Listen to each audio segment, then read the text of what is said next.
नमस्कार.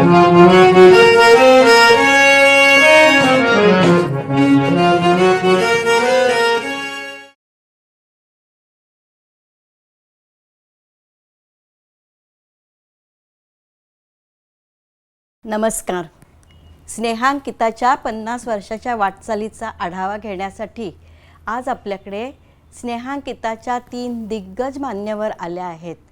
त्या म्हणजे इतिहासातील बखरीमध्ये जसा घडामोडींचा संचय असतो तसा स्नेहांकिताच्या घडामोडीचा संचय असणाऱ्या श्रीमती शालिनीताई खोपकर, तसेच आर्थिक व्यवहारांचे नियोजन आणि आकडेवारी मुखोद्गत असणाऱ्या आमच्या श्रीमती जयलक्ष्मीताई गुप्ते आणि स्नेहांकिताचा एन्सायक्लोपीडिया म्हटलं तर अतिशयोक्ती होणार नाही अशा आमच्या रूपाताई देशमुख यांच्याशी आज आपण गप्पा मारणार आहोत. तर चला आधी आपण शालनताईंपासून सुरुवात करूया. शालनताई, स्नेहांकिताची स्थापना कशी झाली त्याविषयी काही सांगाल का? हो, कल्पना ज्येष्ठ आणि श्रेष्ठ समाजसेविका उषाताईंची, आणि ती प्रत्यक्षात आणली स्नेहशलाका संस्थेच्या सर्व कार्यकर्त्यांनी. समाजसेविका उषाताई देशपांडे विलेपार्ल्यात राहायला आल्या. बरं. आणि त्यांना असं वाटायला लागलं की इथल्या आपल्या ज्ञाती भगिनींच्या सर्वांगीण प्रगतीसाठी आपण एक ज्ञाती संस्था स्थापन करावी. आणि म्हणून त्यांनी 1971 साली स्नेहशलाका संस्थेची स्थापना केली. अच्छा. आणि थोड्याच म्हणजे 1-2 वर्षातच संस्था इतकं कार्य त्यांच्याच गायडन्स खाली करू लागली. कार्य आणि कार्यक्रम इतके उत्तम करू लागली की त्याच्या सगळीकडे त्याची प्रसिद्धी झाली. बरं. आणि त्या सगळ्या कार्यकर्त्यांच्या असं मनात आलं की आपण 1975 साल हे जागतिक महिला वर्ष होतं, तेव्हा एक छानसा मोठा कार्यक्रम करावा. तर मग उषाताईंनीच सुचवलं की आपण असं करूया, मुंबई आणि आजूबाजूच्या ज्या ज्या संस्था आहेत त्यांना असं कळवूया की तुमचे महिला प्रतिनिधी आमच्या कार्यक्रमाला पाठवा. अच्छा. आणि अशा तऱ्हेने जवळजवळ 14-15 संस्थांच्या प्रतिनिधी आल्या होत्या. आणि त्या दिवशीच्या कार्यक्रमाला जवळजवळ 50 बायका इतरही धरून उपस्थित होत्या. आणि कार्यक्रम हा म्हणजे प्रबोधनात्मक होता. एकूण कार्यक्रम अतिशय उत्तम झाला, सगळ्या खुश झाल्या.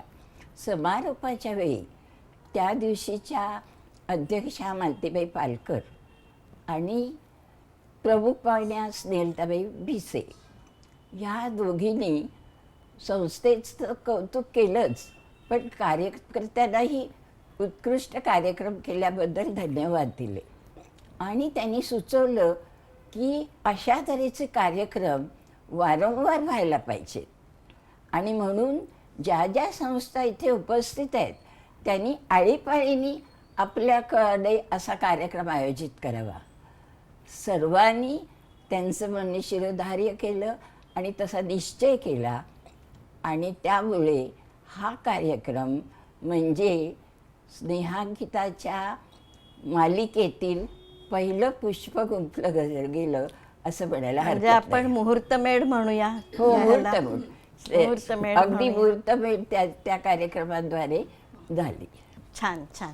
शालनताई, तुम्हालाच परत मी विचारते की 1975 ते 80 ह्या काळामध्ये सर्व संस्थांना संलग्न करणं हे काम काही सोपं नव्हतं. त्यातूनही तुम्ही शिबिराची संकल्पना रुजवलीत. त्या काळामध्ये तुम्हाला आलेले अनुभव, अडथळे, आनंद ह्याविषयी एखादी आठवण सांगाल का? जरूर. सर्वात प्रथम मला खूप खूप आनंद झाला ती हे सांगते. जरूर. की आपल्या अखिल भारतीय समाजोन्नती परिषदेचं 15वं अधिवेशन भरलं होतं. आणि त्या अधिवेशनामध्ये खुल्या परिषदेमध्ये त्यावेळच्या अध्यक्षांनी स्नेहांकिताचं कार्याचं कौतुक करून अतिशय अभिनंदन केलं. अच्छा. आणि त्यावेळेला उपस्थित देशभरातून उपस्थित असलेल्या जवळजवळ 1000-1500 लोकांनी टाळ्यांच्या कडकडाटात त्याला दुजोरा दिला. म्हणजे स्नेहांकिताची दखल घेतली गेली. ह्याचा मला अगदी खूप खूप केलेल्या ह्याचं अगदी हे झालं असं वाटायला लागलं. छान. खूपच आनंद झाला. मग आता आपण आणखीन काही नाही. आणि अडथळे म्हणालात तुम्ही. हो, अडथळे तर किती आणि कशी आले याची काय कल्पनाच करत नाही. संस्था म्हटलं की अडथळे हे आलेच नाही का. 50 वर्षाचा काळ आहे म्हणजे काय अगदी थोडा नाही. नक्कीच. मोठे अडथळे म्हणजे शिबिराच्या दिवशी नेमकं ज्या प्रमुख पाहुणे असतील किंवा ह्याच्या आपल्या अध्यक्ष असतील, आदल्या दिवशीच त्यांना काहीतरी मोठी म्हणजे त्यांच्या कोणाचं निधन झालं म्हणा किंवा अशा तऱ्हेची अडचण आल्यामुळे ते येऊ शकत नाही. आणि ह्याला शिबिरात पोचल्यानंतर आम्हाला ते कळतं. तर जी आपली VIP रूममध्ये थोड्याशा सगळ्या कार्यकर्त्यांची बसलेल्या असतात त्यांच्यामध्ये ताबडतोब अशा प्रश्नांवरती चर्चा होते आणि निर्णय घेतला जातो. तर निर्णय असा घेतला गेला की उषाताईंना शिबिराचं प्रमुख म्हणून पद द्यावं आणि ते अडचण कोणत्या संस्थेच्या ह्याच्यात आलं हे? उषाताईंना अचानक चेंबूरच्या संस्था. चेंबूरची संस्था. अच्छा.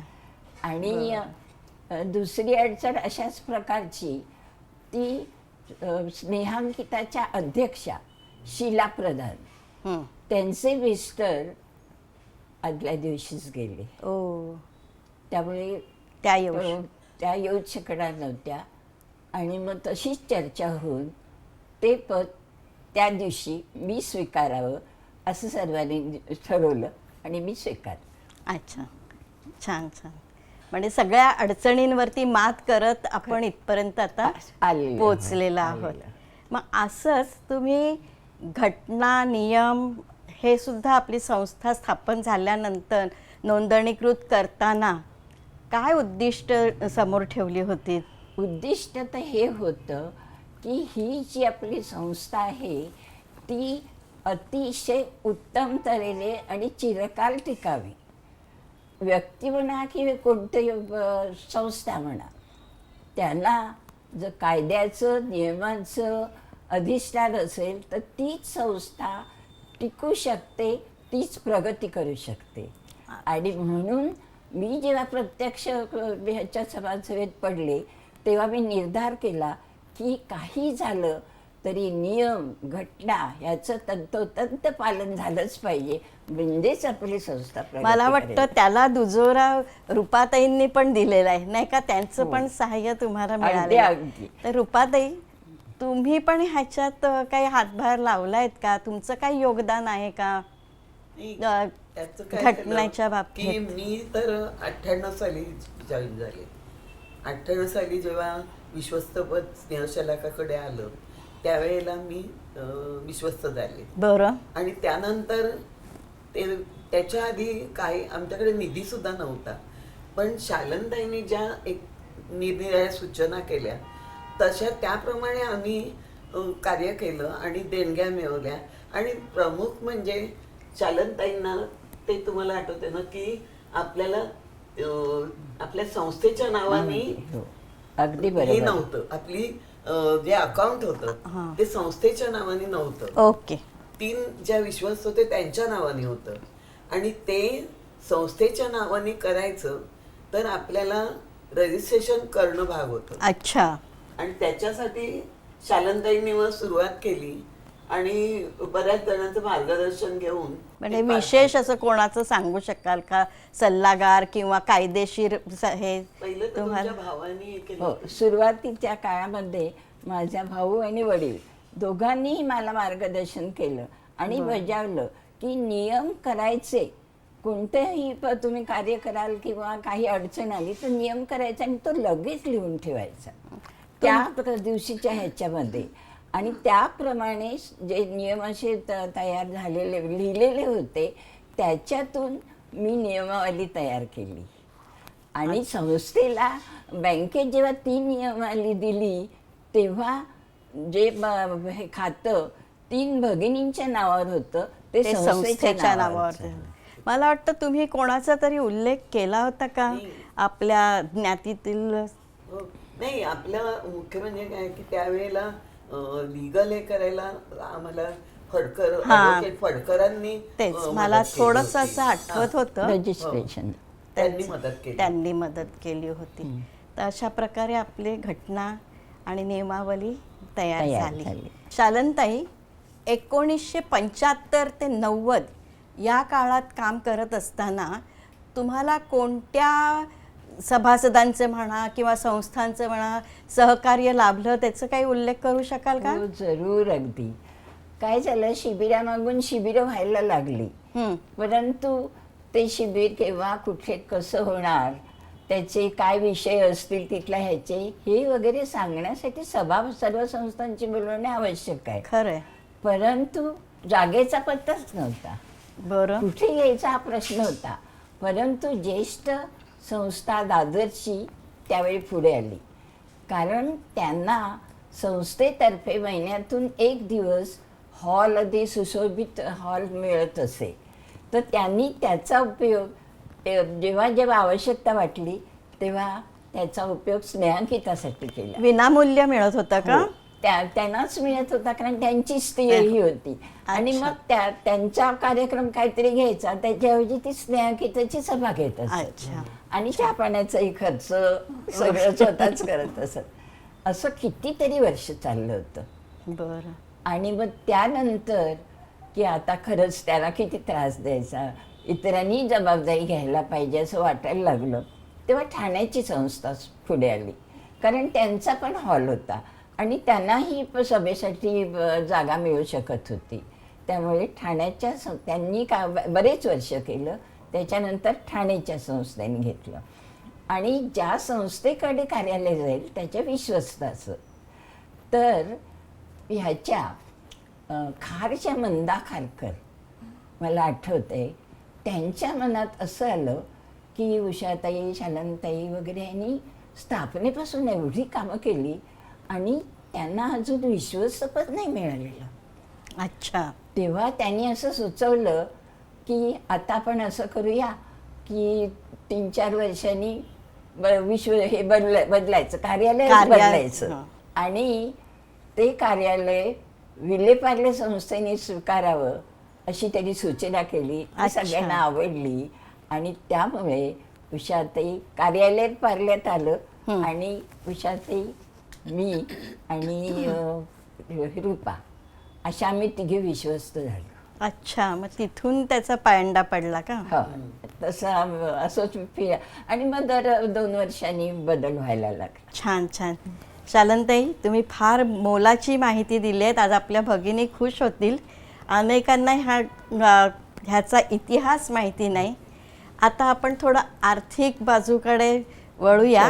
मी जरा थोडं आपल्या जयाताईंशी बोलते. अगदी. जयाताई, तुम्हाला विचारते, तुमच्याकडे विश्वस्तपद आलं तेव्हा तुम्ही आर्थिक नियोजनासाठी काय पावलं उचलली? ज्या वेळेला 2012मध्ये आमच्याकडे विश्वस्तपद आलं त्यावेळेला मी एकूण आढावा घेताना मला असं वाटलं की आपल्याकडे प्रामुख्याने 2 खर्च आहेत, एक सभा खर्च आणि एक शिबिर खर्च. तर हे दोन्ही जर आपण वेगवेगळ्या बँकेतून केले तर त्यामुळे काय होईल की आपल्याला दोन्हीचा अंदाज येईल की आपल्याला किती खर्च येतो आणि शिबिर खर्चसुद्धा म्हणजे आपल्याला एका दृष्टिक्षेपामध्ये आपल्या लक्षात येईल. वर्गीकरण केलं. वर्गीकरण केलं. वर्गीकरण. आणि त्याच्याकरता मला दुसरं मला असं वाटलं की म्हणजे शिबिराकरता आपण किती खर्च करतो हे आपल्याला ॲट अ ग्लान्स आपल्याला कळेल, म्हणून मी त्याप्रमाणे तसं केलं. आणि जयाताई, आणखीनही तुमच्याकडे आहे ना काही? हो, कारण मला असं वाटलं की आमच्याकडे मी ज्या वेळेला ऑल इंडियामध्ये काम करत होते तर त्यावेळेला आमची जी कॉन्फरन्स व्हायची त्यावेळेला मेन संस्थेकरता आम्ही थोडे 10-10 रुपये प्रत्येकाकडून घेत होतो. म्हणजे इतर शिबिराचे तसंच आपलं शिबिर समजायचं आणि त्या शिबिराच्या शुल्काबरोबरच आपण 10 रुपये घेऊन ते आपल्याला स्नेहांकिताकरता घेत होतो आणि त्याचा एक आपला वेगळा फंड म्हणजे स्नेहांकिताला मिळावा फार झालेला आहे. त्याचा उपयोग झाला. निधी भरपूर गोळा झाला. बरोबर. त्यानंतर ज्या सगळ्या छोट्या छोट्या अशा मुदत ठेवी होत्या हां. त्या मी एकत्र करून त्याच्या मोठ्या केल्या, म्हणजे आपल्याला व्याज सुद्धा एका ते मोठं, हां. ट्रॅक एक ट्रॅक मोठी करायला आपल्या रक्कम मोठी येते मोठी आपल्याला, रक्कम बरोबर. असल्यामुळे 50-50 हजाराच्या मुदत ठेवी केल्या, म्हणजे आपल्याला व्याजाचा ट्रॅक ठेवायला सोपं पडतं. आता सध्या त्यानंतर- आपल्याकडे किती मुदत ठेवी आहे सांगू शकाल का थोडं? आत्ता मला वाटतं 29 लाख आहेत. फार छान, फार मोठी. फारच छान आहे. तर दुसरी गोष्ट म्हणजे मला नेहमी असं वाटायचं की स्नेहांकितांनी शिबिराचा सर्व खर्च उचलावा. म्हणजे काय झालं असतं की छोट्या छोट्या ज्या संस्था आहेत त्या पण पुढे येऊन वैयक्तिक म्हणा किंवा 2-3 संस्था मिळून शिबिर घेऊ शकतील, आणि आपलं जे उद्दिष्ट आहे की सर्व CKP संस्थांना एकत्र आणायचं, तर ते आपलं साध्य झालं असतं. म्हणून मग मी तसं, पण त्यावेळेला ते करता येत नव्हतं कारण तेवढा निधी आपल्याकडे नव्हता. म्हणून मग मी काय केलं की सर्व संलग्न संस्थांना विनंती केली की शिबिर आयोजक संस्था आहे त्यांना तुम्ही प्रत्येकी किमान 2,000 किंवा जास्त अशी तुम्ही देणगी द्यावी, म्हणजे ज्या शिबिर आयोजक संस्थेला देणगी द्यावी. म्हणजे काय झालं असतं की त्यांना ती आणखीन एक्स्ट्रा मदत झाली असते. असं सगळ्या असं. संस्था देतायत नाही का? आता आणि आपण हां. बघतोय ना हो, सगळ्या हो. संस्था. आणि सगळ्या बघता येत बघता आहेत. म्हणजे अगदी बघता छोट्या- बघता छोट्या संस्था. 45 ते 50 हजारापर्यंत त्यांना मदत व्हायला लागली. शिबिराच्या शिबिराच्या- खर्चाला हातभार हां, लागतो खर्चाला मोठ्या हातभार लागला. प्रमाणात. हां. त्याच्यानंतर मला असं वाटतं आता हे आपल्या एवढ्या मोठ्या देणग्या येत आहेत, त्यामुळे 50 वर्षात स्नेहांकिता अगदी आर्थिकदृष्ट्या सक्षम झालेली आहे. पण आपल्या संस्थेचे खरे आर्थिक आधारस्तंभ असा कोणाचा उल्लेख कराल का? हो, खरं म्हणजे आपले सर्व देणगीदार. हो, आपल्या सर्व कारण आपली सुरुवातच मुळी देणग्यांनी झालेली खरं आहे. आहे. त्यामुळे आपले सर्व देणगीदार त्याची स्नेहांकिता नेहमीच आभारी राहील. पण तरीसुद्धा मला त्याच्यात 2-3 नावं खास घ्यावीशी बोला वाटतात. ना, जरूर. तर एक म्हणजे उज्ज्वला, तू ज्या वेळेला अध्यक्षा होती आणि तुझ्या अध्यक्षतेखाली ज्या वेळेला तिथे शिबिर झालं वाशीला, हो. त्यावेळेला तुझ्याच प्रयत्नांनी पालकमंत्री श्री गणेश नाईक तिथे आले आणि तुझ्यामुळे आपल्याला 5 लाखाची लाख, एक रकमी देणगी मिळाली. हो. ती सर्वात मोठी देणगी होती. खरंय. आतापर्यंतची आहे मोठी त्यानंतर देणगी. दुसरं नाव मला घ्यावं असं वाटतं की खार महिला विभागाच्या देवयानी कुलकर्णी, त्या आता आपल्यात नाही आहेत, खरं. परंतु त्यांनी आपल्या कुठल्या ना कुठल्या कारणाने देणग्या देऊन त्यांची स्वतःची वैयक्तिक देणगी त्यांनी 1,25,000 केली. हो. हां, तर आणि दुसऱ्या त्याच्यापेक्षा आणखीन त्याच्यामध्येच खार महिला विभागाच्याच लीलाताई सबनीस, हो. तर ह्यांनी सुद्धा त्यांची 1,00,000 रुपये देणगी झाल्यानंतर सुद्धा गेल्याच वर्षी 1,00,000 रुपये एक रकमी देऊन एक रकमी आपल्यावरचा विश्वास व्यक्त केला. छान छान. अशी आपली पुंजी वाढत अशी आहे, वाढत आहे हळूहळू. आता आपली. आधारस्तंभ आणि हेच वाढत आपले खरे आधारस्तंभ, म्हणजे सर्वच देणगीदार आपले आधारस्तंभ आहेत. त्याच्यामध्ये हे जास्त आपण मुद्दाम त्यांचा उल्लेख करू शकतो. थँक्यू जयाताई, तुम्ही खूप छान माहिती दिली. आता आपण थोडंसं रुपाताईंकडे, आपण एन्सायक्लोपीडिया म्हणतो, त्यांच्याकडे वळूया. रुपाताई, आता मी तुमच्याकडे येते. तुमच्याकडे विश्वस्तपद आल्यापासून निधी वृद्धी होण्यासाठी काय विशेष पावलं उचलली? तू एक छान प्रश्न विचारलास, कारण ॲक्च्युअल आपल्या म्हणजे स्नेहशलाकाकडे जेव्हा विश्वस्तपद आलं त्यावेळेला अगदी नगण्य हे आपल्याकडे निधी होता. बरं. त्यामुळे त्यानंतर मग शालनताईंच्या डोक्यात एक कल्पना आल्या आणि त्या आम्ही कार्यान्वित केल्या. म्हणजे पहिलं म्हणजे त्यांनी असं सुचवलं की आपल्या ज्या वेगवेगळ्या स्पर्धा आहेत किंवा आपण हे देतो पुरस्कार देतो, तर त्याला आपण नामांकन घ्यावं. अच्छा. आणि नामांकनाला कमीत कमी 25,000 वगैरे असे त्यांनी ठरवले. आणि ते नामांकन मिळत गेलं ना, त्यामुळे काय झालं की मोठ्या देणग्या येत गेल्या. मोठ्या देणग्या येत गेल्या. आणि त्या मोठ्या देणग्यांमुळे निधी वाढला. आणि दुसरं म्हणजे काय झालं की आपण आरक्षण सुरू केलं. आपण शिबिराच्या वेळेला एक ठराविक कक्ष ठेवावा आणि तिथे ज्या आरक्षण घेतील त्यांच्यासाठी जागा ठेवावी. म्हणजे महिलांना उत्सुकता असते, पुढे बसावं पुढे बसावं असं असं इच्छा वाटतं. असतेच त्यांना. तर त्यामुळे काय झालं, आणि ह्याचा परिणाम खूपच छान झाला. कारण काय, बऱ्याच जणांनी आरक्षण घ्यायला सुरुवात केली. पण यातनं आपला तोटा काहीच नव्हता. नक्कीच. एक सीट ठेवायची एवढंच नक्कीच, होतं खरंय. ना. असे 2 मोठे हे झाले, त्यातनं आपल्याला निधी खूप मिळाले. शिवाय देणग्यांचं आवाहन केलंच होतं शालनताईंनी, त्याप्रमाणे देणग्या पण मिळतच होत्या. पण त्यामुळे आमच्या ह्याच्यात बऱ्याच देणग्या आल्या, देणग्या वाढत गेल्या. वाढत गेल्या. त्या देणग्यांच्या व्यतिरिक्त आणखीन आपण काही उपक्रम केलेत का? हा, की देणग्यांच्या ज्याच्यात एकदा आपल्याकडे देणग्या आल्या, थोडासा निधी झाल्यावर असं वाटलं की आपण ज्ञातिबाह्य पण काहीतरी कार्य हा. केलं पाहिजे. बरोबर. आणि त्यामुळे एक ज्ञातिबाह्य सामाजिक उपक्रमाला सुरुवात केली आणि ते पण आपलं अव्याहत चालू आहे. आणि मला वाटतं त्याला पण चांगला प्रतिसाद छान मिळतोय. प्रतिसाद दरवर्षी खरंय, आपण खरंय. वेगवेगळ्या छान ठिकाणी प्रतिसाद. जातो नाही का? हो.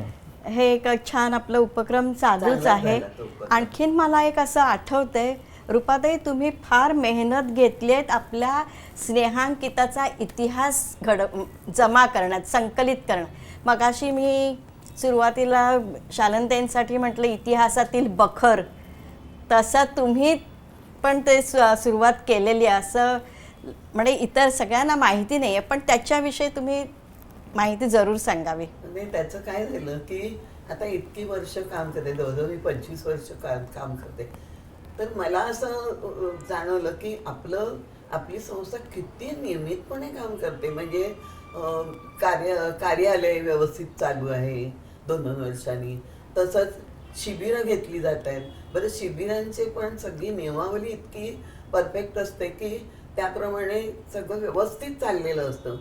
तर ह्या सगळ्याची कुठेतरी नोंद हवी होती असं मला वाटायला लागलं. की म्हटलं एवढं पहिल्या एक शिबिरापासून आपण केले, वेगवेगळे विषय घेतले, वेगळ्या विषयांवर चर्चा झाली, एवढ्या भगिनींकडून सांस्कृतिक बौद्धिक स्पर्धा, तर त्या सगळ्याची कुठेतरी.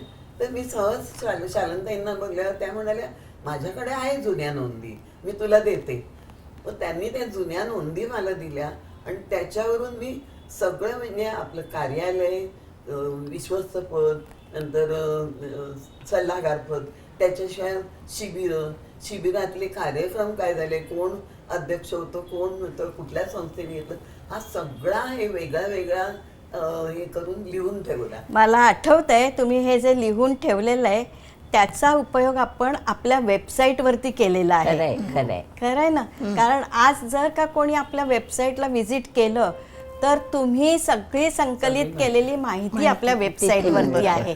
त्यामुळे तुम्ही मेहनत घेतलीये ती पुढच्या अनेक पिढ्यांपर्यंत पोहोचणार आहे. नक्की खरंय. बरोबर. पण अगदी त्यात खरं. एकच आहे की आता मी जे करून ठेवलं होतं ते त्या वर्षानंतर प्रत्येकाने ऍड करत गेलं पाहिजे. बरोबर आहे, बरोबर आहे. पुढचं लिहित गेलं पुढचं लिहित तर गेलं ते पाहिजे. व्यवस्थित राहील. बरोबर. असं सगळ्यांनी करावं अशी माझी इच्छा आहे. रूपाताई, साहित्य स्पर्धांचं आतापर्यंत स्वरूप वेगळं होतं आणि आता ते विविध संस्थांकडे द्यावं, ही कल्पना तुम्हाला कसं सुचली?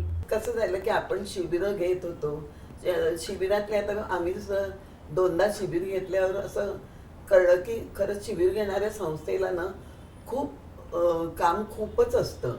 तर असं आपण केलं तर काही कामं आपण जर विभागून दिली तर काय होईल. तेव्हा आणि दुसरं काय होत होतं की ठराविक संस्था शिबिर घेत होत्या, पण त्याच्याकडे काही लहान संस्था ज्या होत्या त्यांची इच्छा असूनही त्या काहीच करू शकत नव्हत्या. तर असं वाटलं की त्या संस्थांना आपण काहीतरी करून स्नेहांकिताशी निगडीत ठेवायचं, कनेक्ट करावं असं.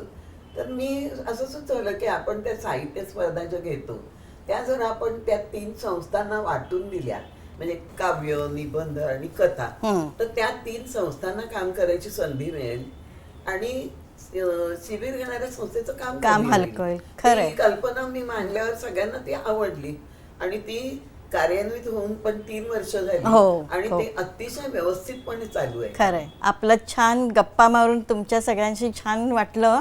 आता मी तुम्हाला तिघींनाही एकच प्रश्न विचारणार आहे. पहिल्यांदा शालनताई तुम्ही बोलावं की तुम्ही स्नेहांकिताच्या पुढील वाटचालीसाठी काय संदेश द्याल? कोणतीही संस्था किंवा व्यक्ती असेल तिने काळाबरोबर जी परिस्थिती बदलते त्याला सामोरं जायला हवं. म्हणून ठीक आहे. आपण आपल्या ज्ञातीचं सर्व जे काय वैशिष्ट्य आहे ते कायम ठेवलं जोपासलं पाहिजे. आणि मला असं वाटतं जर स्नेहांकितानी आपलं कार्य असंच पुढे चालू राहिलं तर आपल्या समाजाला सुद्धा फार मोठी मदत होणार आहे आणि ती मदत त्यांनी ह्या रूपाने अवश्य करावी. आणि म्हणून मी पुढील वाटचालीसाठी आपल्या स्नेहांकनाला शुभेच्छा देते. जयाताई, आपण बोला. शालनताई जे बोलल्या त्याला मी अगदी दुजोरा देते आणि त्याचं एकच वाक्य सांगते की सिकेपी तितुका मेळवावा. वा वा वा वा. असाच संदेश मी आपल्या पुढच्या छान. पिढीला देते. छान छान. आणि आता रुपाताई, आपण. मला आता असं सांगायचं आहे की आतापर्यंत सर्व संलग्न संस्थांच्या सहकार्याने आपण सर्व शिबिरं जी संपन्न. यशस्वी करत गेलो, तशीच ती यशस्वी करून स्नेहांकिताला शिखरावर नेऊन पोचवावं अशी माझी इच्छा आहे. आणि मला असं वाटतं की नक्कीच हे सहकार्य सर्व संस्था करतील. शालनताई, जयाताई, रुपाताई, तुम्ही जी मोलाची माहिती दिलीत त्यातनं आज बऱ्याच भगिनींना आपल्या खूपच ज्ञान मिळालं असेल स्नेहांकिताविषयी. आता आपण आपल्या पुढील कार्यक्रमासाठी भगिनी उत्सुक झालेल्या आहेत, तर आपण चित्रफित पाहण्याकडे वळूया. सर्वांना धन्यवाद. नमस्कार. हे स्नेहांकिताचे सांस्कृतिक केंद्र आहे. आपण पाहत आहात स्नेहांकिताची 50 वर्षाची सुवर्णमयी वाटचाल. स्नेहशलाका विलेपार्ले स्नेहांकिता भारतीय चांद्रसेनीय कायस्थ प्रभू मध्यवर्ती स्त्री संस्थेच्या संस्थापिका श्रीमती उषाताई श्रीपाद देशपांडे यांच्या पवित्र स्मृतीस अभिवादन. उषाताईंनी पाहिलेले हे उषा स्वप्न म्हणजे अनेक ठिकाणी विखुरलेल्या ज्ञाती भगिनी एका धाग्यात गुंफून त्यांनी 1975 साली स्वप्न सत्यात उतरविले आणि जन्माला आली आपली स्नेहांकिता. उषाताई व शालिनीताई यांच्या कल्पनेतून ज्ञाती भगिनींच्या शिबिराची संकल्पना मांडली गेली आणि पहिले शिबिर 11 नोव्हेंबर 1975 साली आयोजित केले व त्याची मानकरी ठरली विलेपार्लेची स्नेहशलाका संस्था. कुठलेही आर्थिक पाठबळ नसताना स्नेहशलाकाच्या भगिनींच्या सहाय्याने भोजन व आसन व्यवस्था स्वखर्चाने करण्यात आली. शिबिराचे आयोजन 2 सत्रात करून शालनताईंनी पहिल्या सत्राचे सूत्रसंचालन केले तर दुसऱ्या सत्राचे संचालन दादर संस्थेच्या उषाताई गडकरी यांनी केले. शिबिर 2 सत्रात घेण्याची प्रथा पहिल्या शिबिरापासूनच सुरू झाली.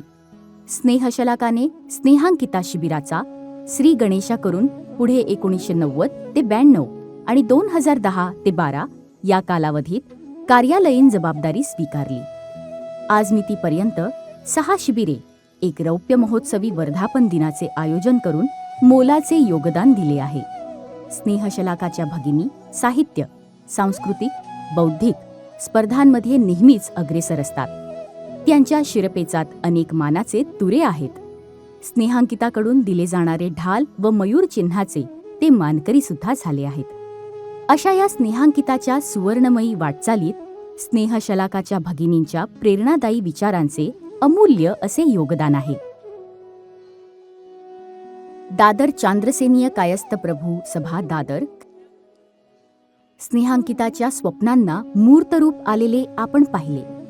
त्याचे पुढचे पाऊल उचलण्यास हात सरसावला तो दादर सभेच्या भगिनींचा.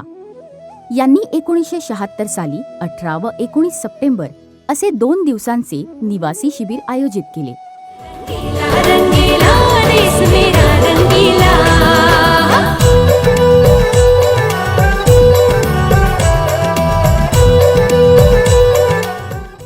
त्यानंतर सुद्धा आणखी 3 शिबिरे यशस्वीरित्या घेऊन आपले मोलाचे योगदान स्नेहांकितास दिले.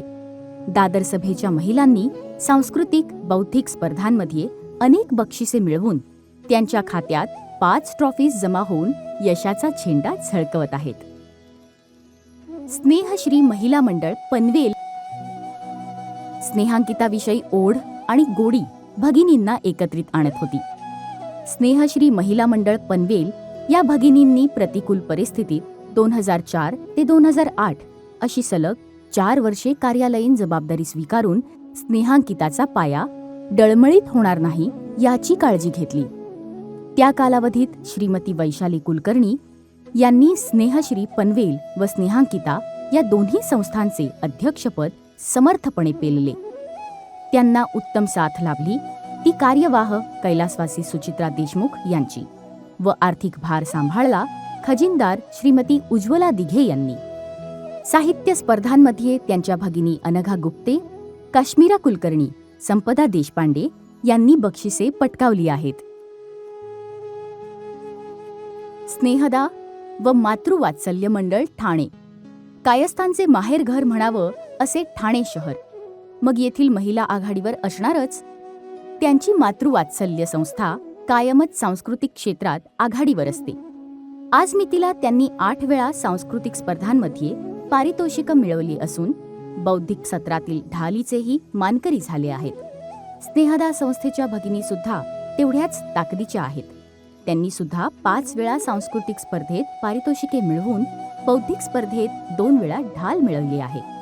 स्नेहदाने 2018 ते 2020 या कालावधीत स्नेहांकिताची कार्यालयीन जबाबदारी स्वीकारली. याच्याच जोडीला 3 शिबिरे, 1 सहल व 2 स्नेहसंमेलनांचे आयोजन करून वेळोवेळी स्नेहांकिताप्रती असणारी आस्था आणि स्नेहभाव व्यक्त केला. सध्या ठाण्याच्या स्नेहदा संस्थेकडे स्नेहांकिताचे विश्वस्त पद असून त्यांच्या भगिनी स्मिता प्रधान, शुभा प्रधान, विनया देशमुख उत्तमरित्या कार्यभार सांभाळत आहेत. स्नेहबंधन डोंबिवली ठाण्याप्रमाणेच स्नेहांकिताच्या स्नेहाची शृंखला मजबूत करायला सरसावल्या डोंबिवलीच्या भगिनी. चला तर पाहूया त्यांचे योगदान. डोंबिवलीच्या भगिनींनी प्रथम 1982 साली स्नेहांकिताच्या 6व्या शिबिराचे आयोजन केले व पुढे 2012 पर्यंत स्नेहांकिताची 5 शिबिरे, 1 सहल यांचे यशस्वी आयोजन केले. 2014 साली डोंबिवलीची स्नेहबंधन ही संस्था नावारूपास येऊन लगेच स्नेहांकिताचे सदस्यत्व घेतले. अल्पावधीतच त्यांनी 2016 साली 32व्या शिबिराचे यजमानपद स्वीकारले. याच शिबिरात ज्येष्ठ भगिनी शकुंताई हाजरनीस यांना जीवनगौरव पुरस्काराने गौरविण्यात आले. या शिबिराचे वैशिष्ट्य म्हणजे शेवटचे आभार प्रदर्शन करताना कृतज्ञता व्यक्त करण्यासाठी ओंजळभर गुलाब पुष्पांच्या पाकळ्यांचा वर्षाव करून शिबिराची जरा हटके सांगता केली. समारोपाची अगदी आगळी वेगळी संकल्पना सगळ्यांच्या मनाला भावलीच असेल. सावित्री महिला मंडळ कल्याण. तर आता आपण पोहोचलो आहोत कल्याणच्या सावित्री मंडळाकडे. या मंडळाची स्थापना कैलासवासी नलिनी चित्रे, कैलासवासी आशा गुप्ते व सुमन रणदिवे यांच्या पुढाकाराने 1968 साली झाली.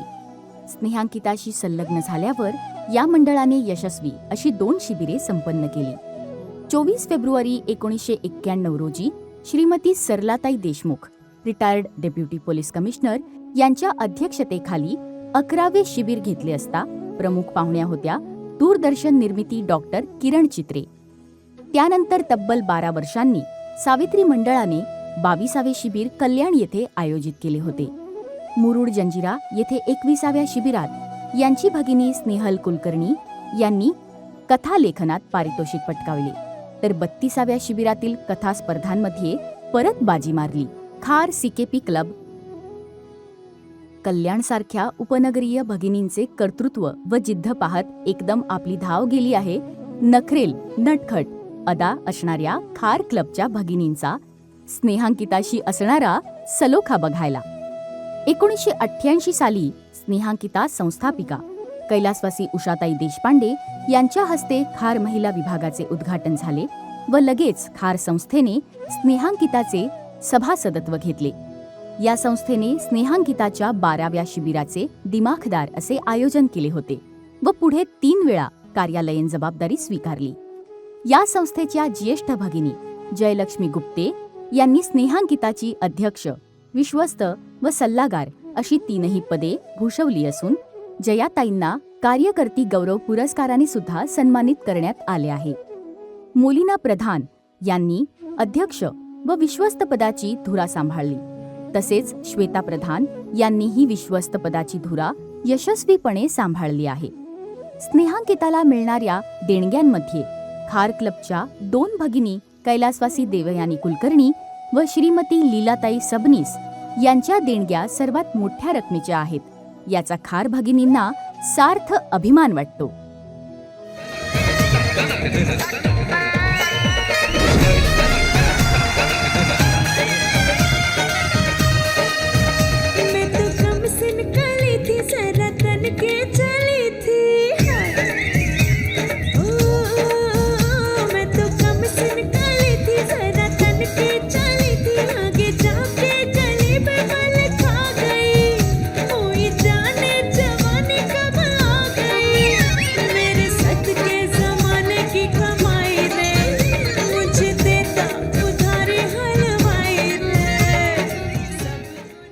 अक्षय महिला मंडळ चेंबूर. चला पाहूया अक्षय महिला मंडळ चेंबूर घाटकोपर यांचा प्रवास.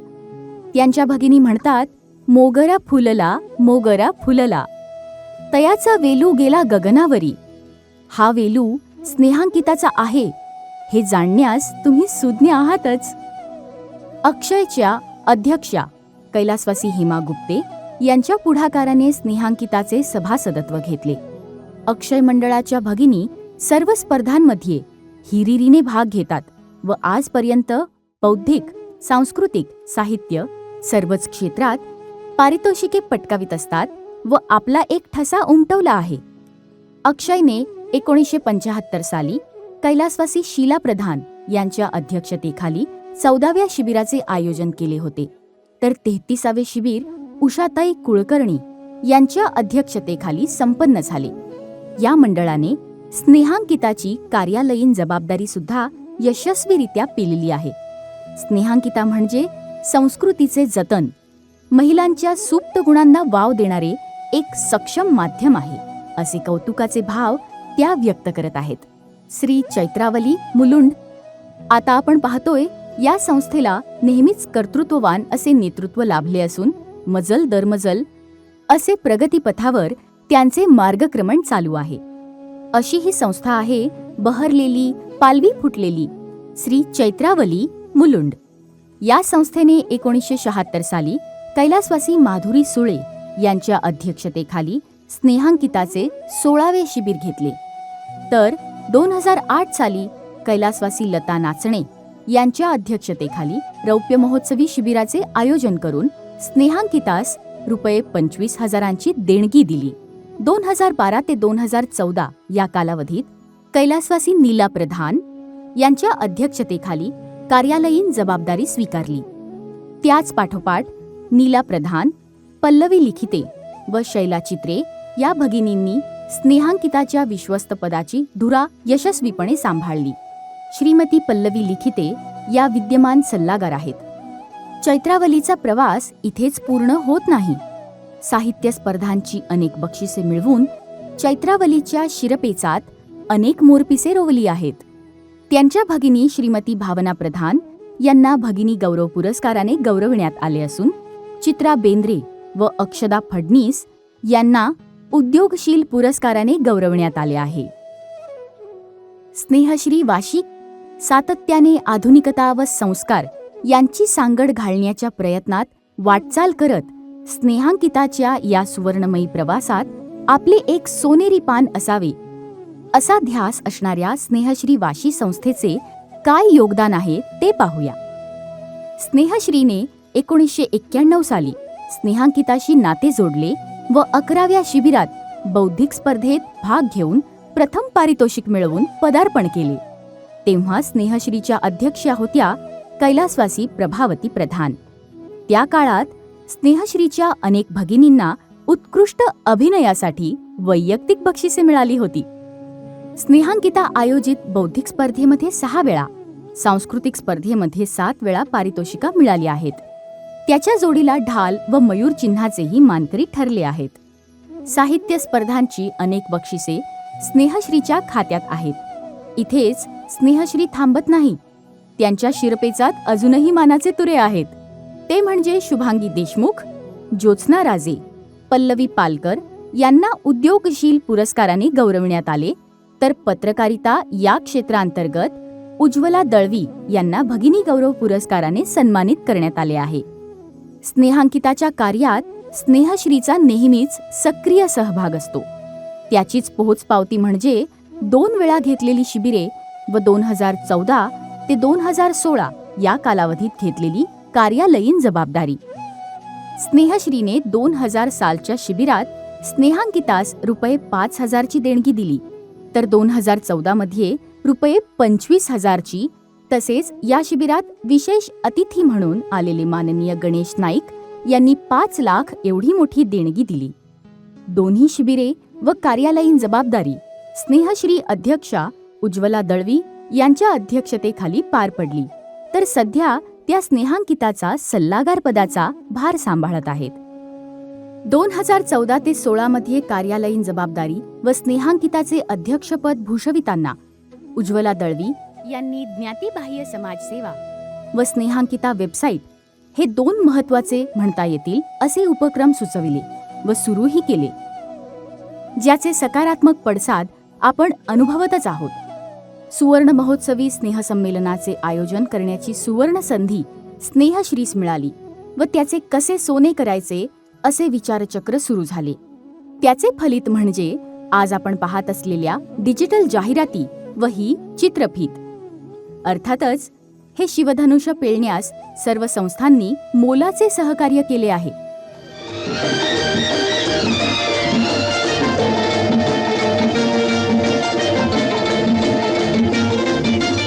आज पुरानी जंजीरों को तोड़ चुके हैं, क्या देखे उस मंजिल को जो छोड़ चुके हैं.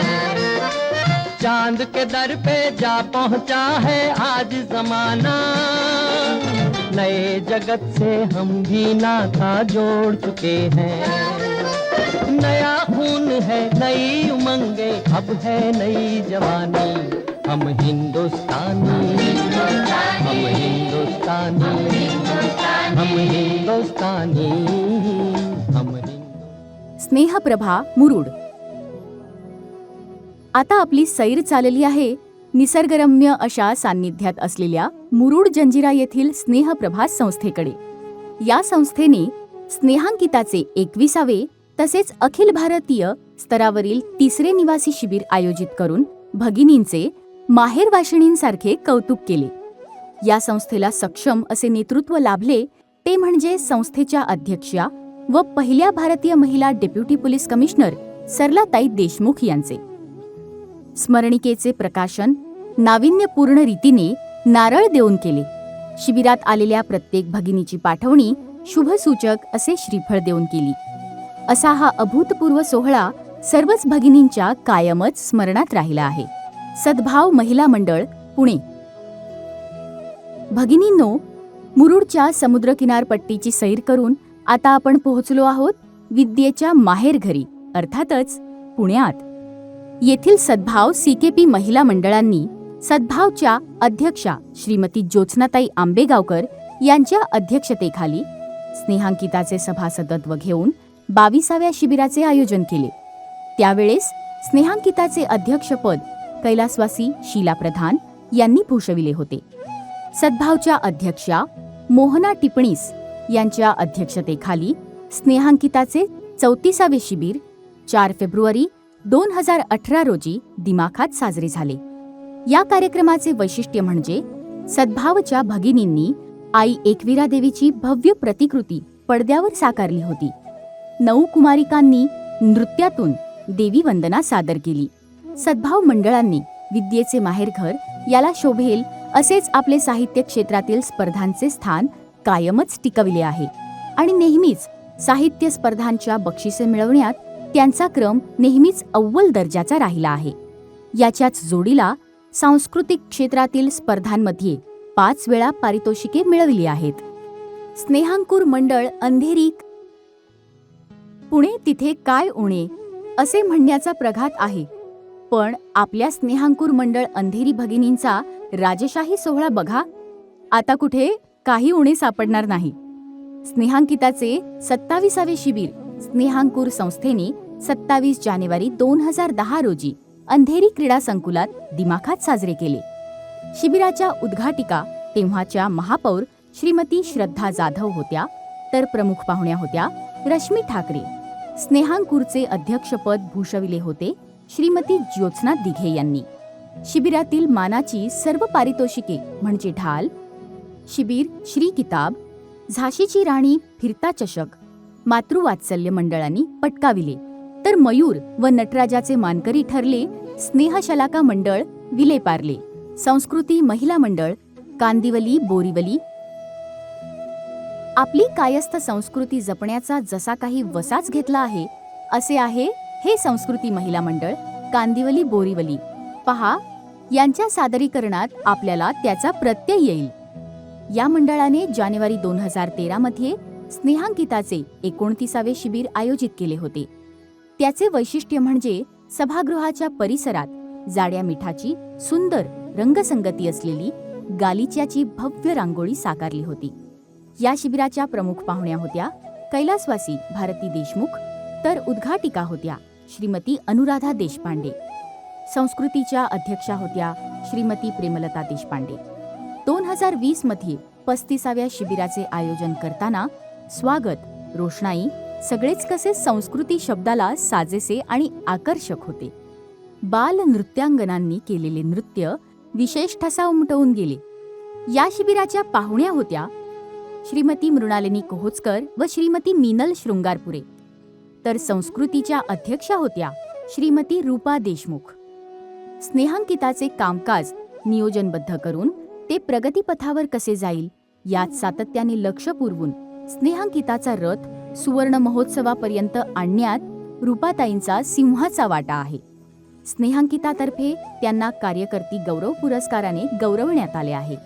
या संस्थेच्या भगिनी स्नेहांकिता आयोजित सर्व स्पर्धांमध्ये हिरिरीने भाग घेऊन बक्षिसे पटकावतात.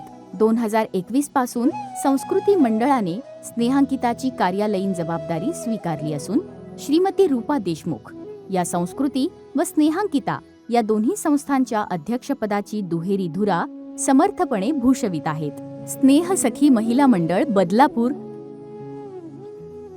शिबिर घेणे जिकिरीचे काम असते, तसेच आर्थिक बळही आवश्यक असते.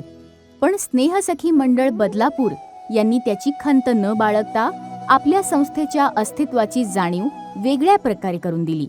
स्नेहांकिता आयोजित शिबिर स्पर्धांमध्ये नेहमीच उत्साहाने भाग घेऊन आपले एक स्थान निर्माण केले. त्यांचा प्रवास निश्चितच कौतुकास्पद आहे.